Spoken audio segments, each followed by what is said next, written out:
Well, it took a couple minutes in the third for things to finally click in. I guess just what did you see, or why, or how did that 22-6 run kind of get going? Yeah, I thought it started in the second quarter. I just thought we caught ourselves. They jumped on us at the beginning of the game.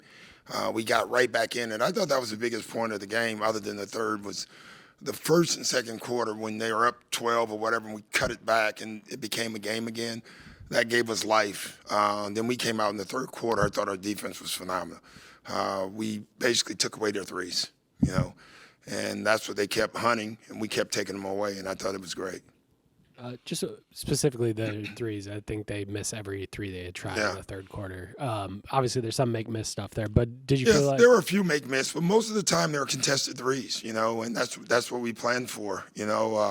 They take more break threes than any other team. They don't actually take a lot of corner threes, which is unusual. And, a lot of that is because they ISO, and then you help and they spread out.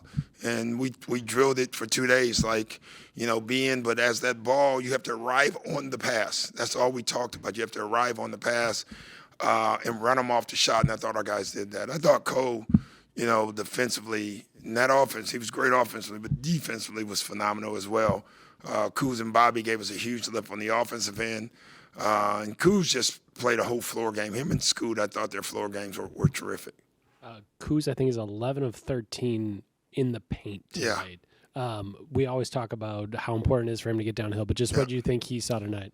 Listen, he's bought into his shot profile like he really has. He avoids the in-between jump shot. We want corner threes from him. We want him to attack the basket. And if he doesn't have layup, spread out. He did all those things tonight. I mean, for all season, the last couple of days, talking about limiting turnovers, right? First half, there were those turnovers, which maybe prevented getting over the hump. Yeah. In that run, I think it was 1 turnover. Yeah. And 2 fouls. Yeah. I thought the spacing was perfect tonight. One of the things we talked to you guys about going into break was correcting our spacing. I thought we had room tonight. Guys wasn't in the wrong spots. When a guard drove, he knew where the other guy was at. I thought we played a very organized basketball game tonight. What do you think allowed Bobby to just get going the way he did tonight? It was just great. We needed it, number one. What I liked about it, it's not like he forced anything. The ball moved to him.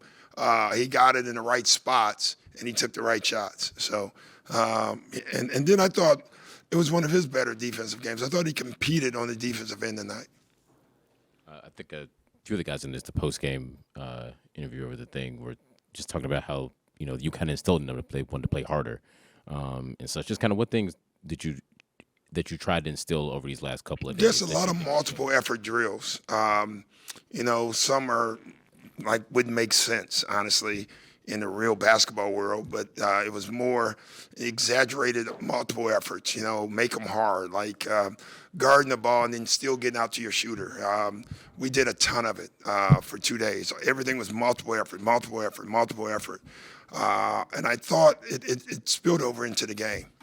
So it was great.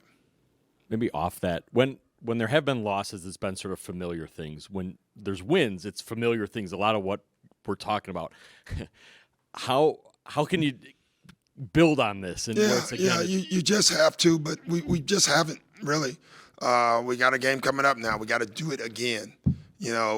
Can't get whatever the word is. You just have to come back out and play hard again. And the heart, and that's all I talked about this week, will allow you to do other things. The spacing, like sprinting all the way to the corner, not stopping short. We showed a bunch of film where guys were driving. If the guy was in the corner, he could have got to the basket, but the guy was 3 feet up, and the guy, those are turnovers. So all those things we have to keep doing. Like tomorrow, we're probably going to have a guard, big, just film session, no practice, so you guys don't have to come. But we just want to keep their brains thinking, doing the right stuff. So when you shoot 60%, someone's going to get some assists. But what do you think of Scoot's 13 assists? Just what were you seeing from him? Maybe I thought after the first quarter and a half, he was phenomenal. I thought in the first quarter, him and Ryan were going north-south, not downhill, a lot of dancing. After that, they started playing right and attacking and making plays. He's just so clever. And, you know, then down the stretch, we wanted to put it in his hand to make plays. So he was great. He really was.